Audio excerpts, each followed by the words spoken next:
Viral di media sosial video 3 bocah sekolah dasar menyeberangi sungai dengan cara tak biasa.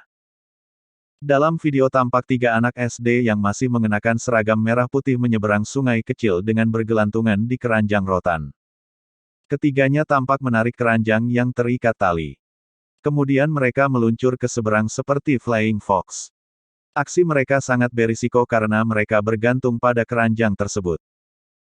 Babinsa Koramil 05 Kampar Kiri, Kodim 0313 KPR, Serma Karyawanto ketika dikonfirmasi Kompas membenarkan video viral itu berada di Desa Kuntu, Kecamatan Kampar Kiri, Kabupaten Kampar, Riau.